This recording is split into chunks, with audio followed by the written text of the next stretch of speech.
Hi, my name is Gudrun from GE Designs, home of the Stripology Ruler. The Dangerous Block of the Month was inspired by my love for scraps and in particular using them up and making something beautiful. Also, I love listening to mystery books when I sew. So let's dive into this block of the month. Block 4 is dedicated to the amazing New York detective Eve Dallas, created by the author J.D. Robb, who is actually Nora Roberts. These in-depth series take place in a futuristic New York City in the mid-21st century. So it has its twists and turns and some amazing future views on our world, but nonetheless, the detective is so amazing at solving crime and really an entertaining read. So let's get our pattern. First off, gotta get all your fabrics cut out. Just know that if you're using a single background, follow the top part. If you're using scrappy, you can follow the bottom where the units are broken out. And then all of your scraps are from the colored fabrics over here.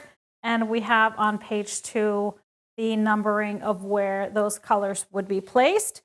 You have in the parentheses behind all our background is labeled as A through F, and then all of our cut units have numbers. So that's how I always cut out my fabric and get it all organized. And so here you can see all of my fabrics cut, labeled, and organized with my organizing stickers, all of the background pieces, and then all of my scraps as I'm using my Tilda scraps. So let's get started on the pattern.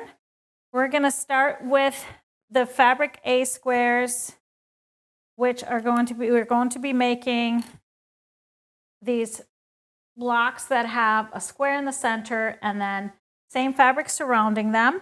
So we're gonna take our fabric, this is fabric A, number 2, and we're gonna be sewing the fabric, the first one is the fabric B squares on each side. So 1.5 inch squares here. And then we're gonna press that outwards, and then we're gonna add the rectangles, the longer rectangles from the same fabric. We're gonna sew that on each side. That is going to be, this is piece, I think these are pieces number 3. Sew these on and sew them, press them to each side. Moving on to step 3 in the pattern, we are adding background rectangles to each side. So we're going to end up with units that look like this. 4 of them are going to have these sides sewn on them. The 5th one is going to end up in the center of our block. So we're not going to sew that together yet, just the 3.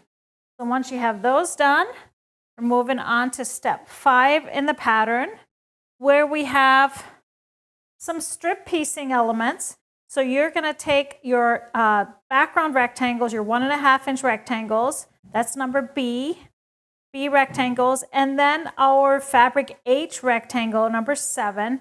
We're going to sew that to one of the background rectangles, and then the 2.5 inch wide one from the same fabric, we're going to also sew to the 1.5 inch strip or a rectangle from the background. And then we're going to subcut all of these so that you're going to end up with units that look like this from and this. So one was done with 2 1.5, the other one was done with the 2.5, and then still the same amount of background.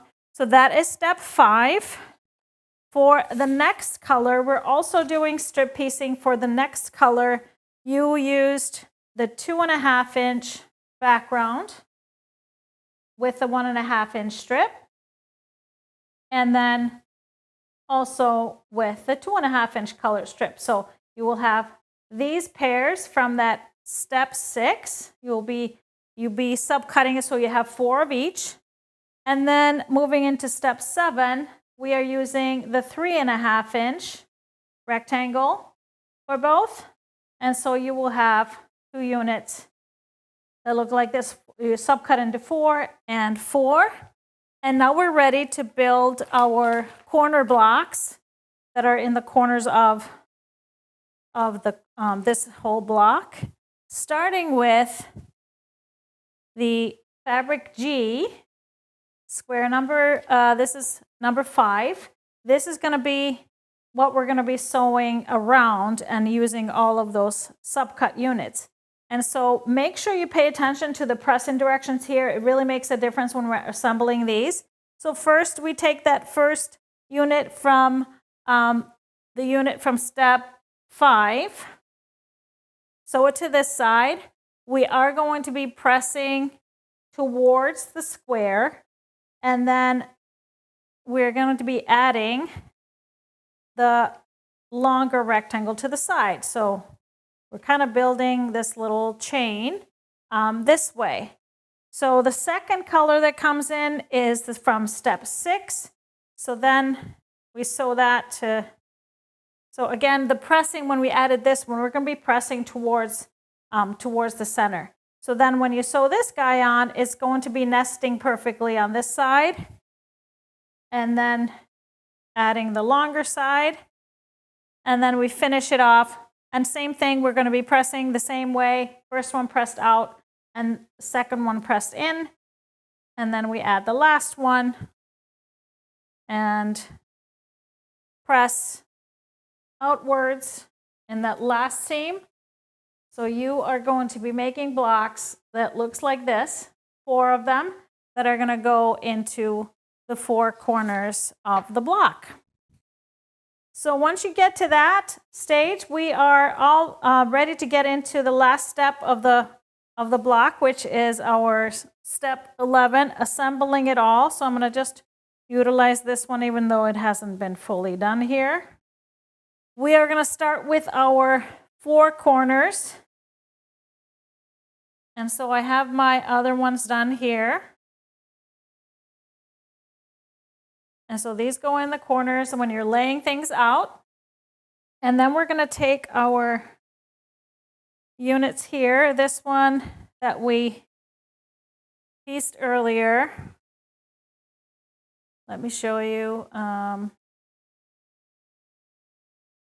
Here we go. So we have these guys on each side here and in the middle. So here's the one I need to piece that looks like this.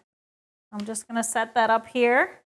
And then we have on the sides, we have them on the sides. We're going to turn them this way and then I've added the longer rectangles to each side. So that gets placed in the middle. And then we have our center unit. This one will be up here. Here with our 2-inch rectangles to each side. 2.5-inch rectangles, 2-inch rectangles, sorry, on each side. And then we are adding our units for the rest. So we take our piece units here, and set them in the middle. We're going to place these on each end here in between. And same thing happens on this side. I went ahead and pieced that together. So somewhat like this is our block going to come together. So I would sew the units into rows this way. So that means this row, and this row. Make sure you press according to the arrows, and then you can join all of them and then press from there. You can choose to maybe press some of these seams open. Otherwise, they will all nest together. And there you have block 4 all assembled. And here is our dark background version of the block. Really fun and high contrast. So I hope you enjoy making block number 4, Eve Dallas.